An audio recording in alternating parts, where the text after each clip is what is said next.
Good morning, everybody. Hey, welcome to Friday, August 14th. Hey, we're about halfway through this month, and who knows where we'll end up. But I want to thank you for joining us today. And I'm pretty sure Dave is going to be back with us this morning here in just a little bit. Before we get started, though, I want to remind you, Fridays with Phillip, August 21st, a week from today, 11:30.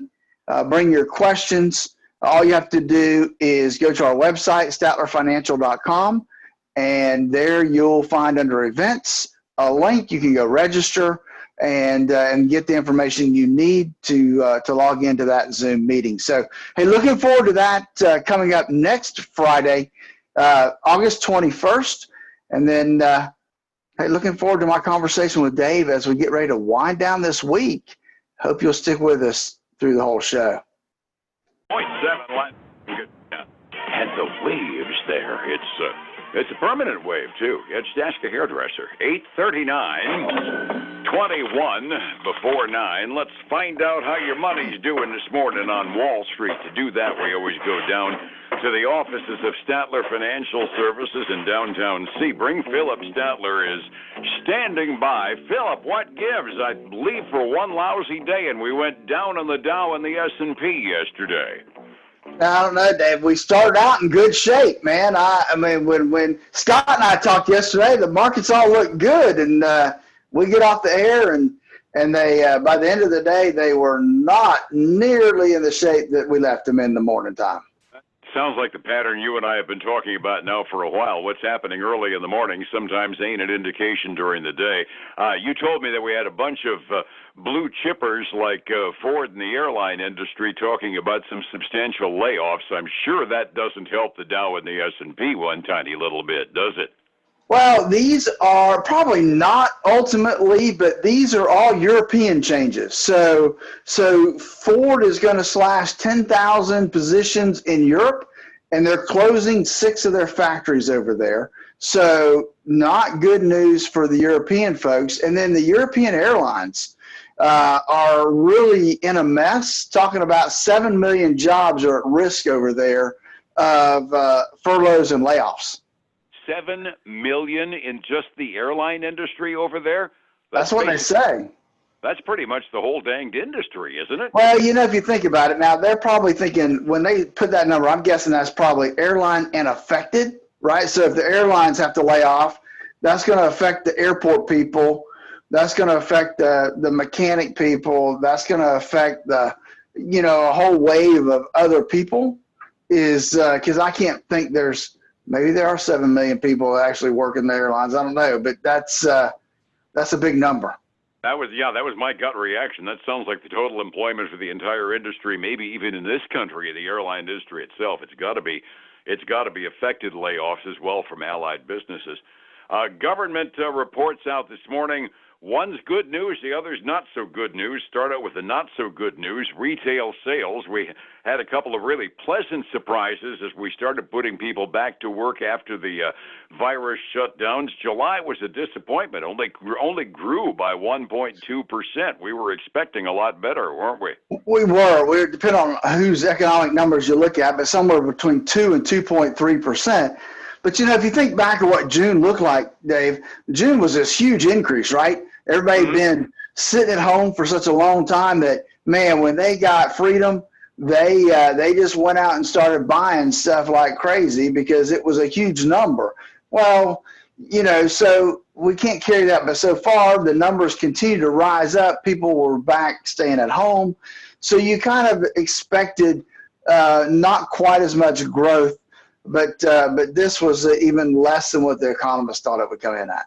Yeah, I'm happy to see positive numbers, period. But still, I think your point's well taken. I think we kind of got into fantasy line after that rocket ship in June for retail sales as we experienced some pent-up demand.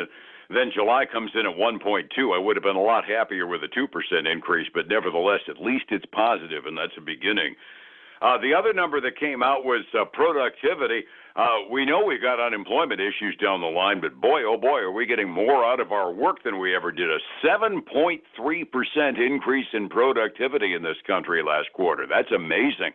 Yeah, that was really good. I mean, the industrial production number was already, the expectation was 2.9, so which was still that was a good number there, but to come in at over 7, I think that means people are coming back to work, they're being more productive, getting more accomplished, which is always a good thing when it comes to the business world.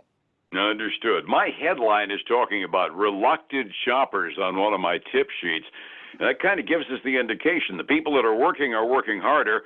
The people that are working and getting a paycheck are kind of holding on to their cash, and the ones that are living on unemployment and getting assistance to be able to stay alive, they're holding it real close to the vest for the short term, aren't they? Yeah, they really are. And you know, retail is just, it is the industry that is going to have some ups and downs, because the ones that can flip and do more online and accomplish that successfully, I think we'll probably be okay.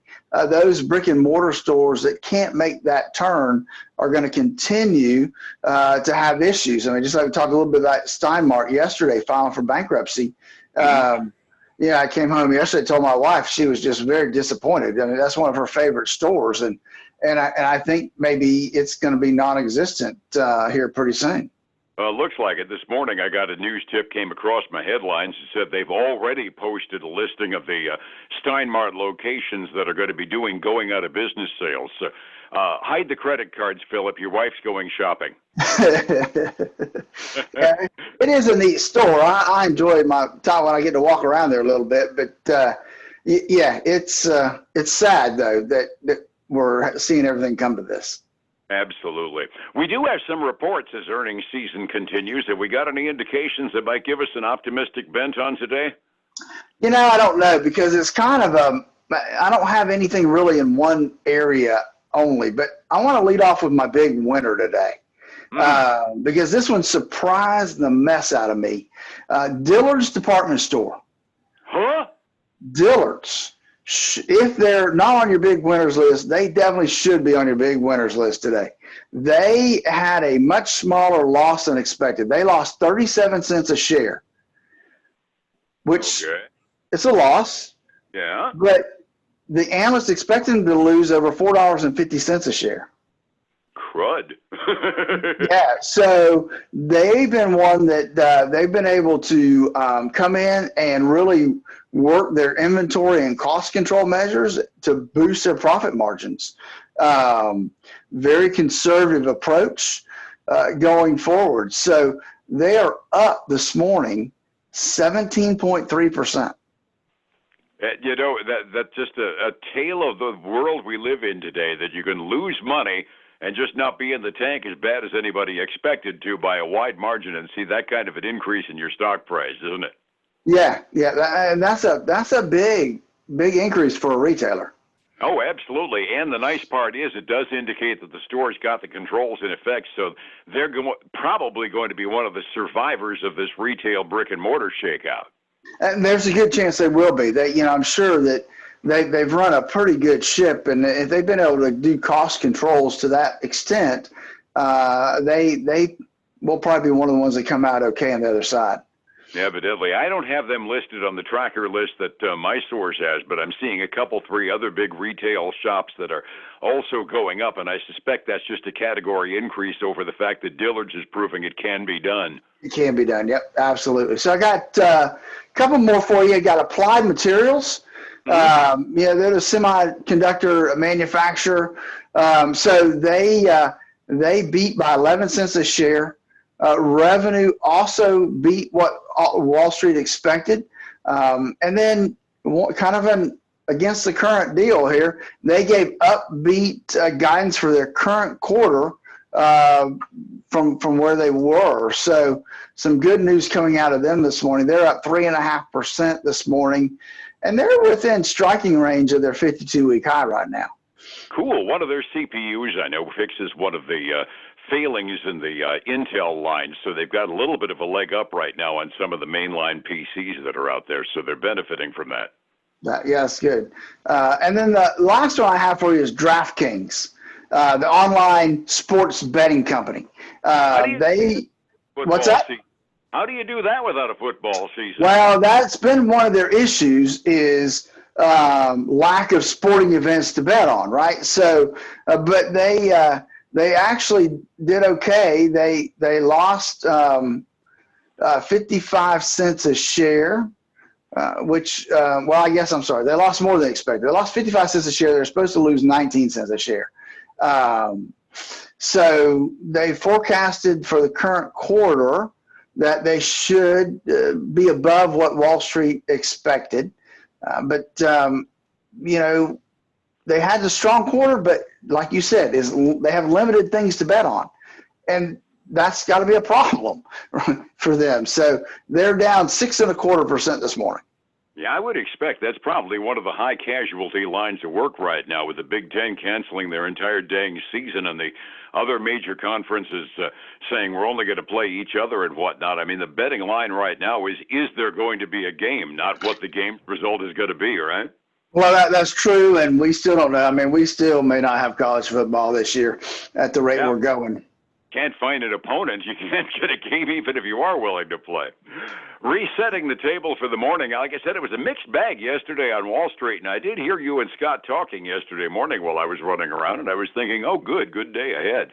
Dow ended up down by about 0.25%, down 80 points. Standard & Poor's was down by about 0.2%, down a little under 7.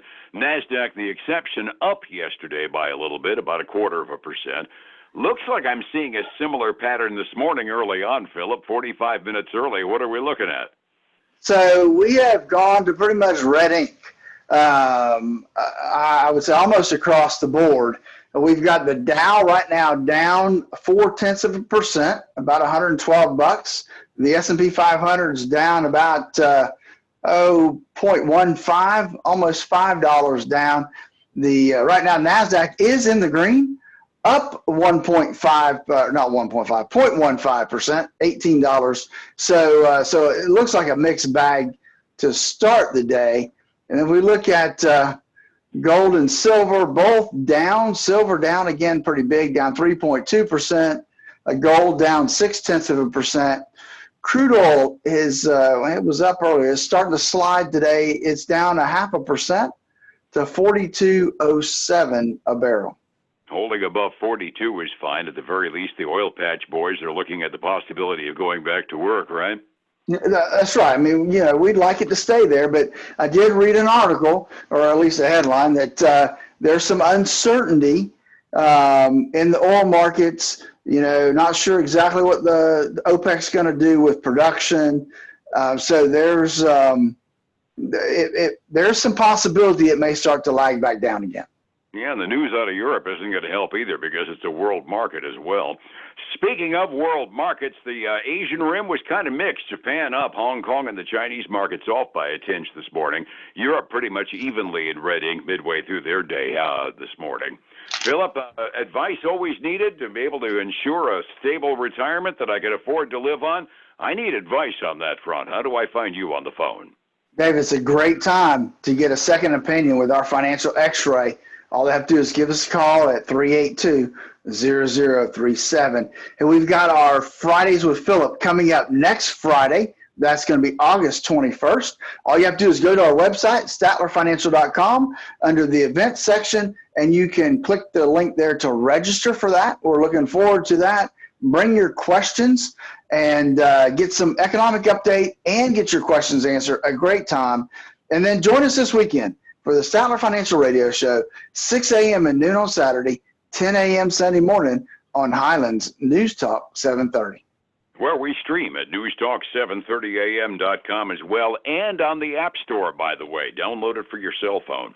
Phillip, thank you so much. I appreciate it. You have a marvelous weekend. We'll see you Monday, all right? All right, buddy. You too.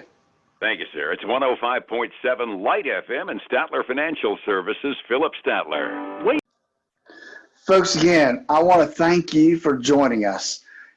The reason we put together Fridays with Phillip was to be available to answer your questions, and they don't have to be financial, economic, tax, long-term care. I mean, we coach our clients through all aspects of retirement life, getting ready for retirement and being retired. We're here for you. give us a call, go to our website, register for Fridays with Phillip next Friday, August 21st. I look forward to seeing you there. Take care. Have a great weekend. Bye now.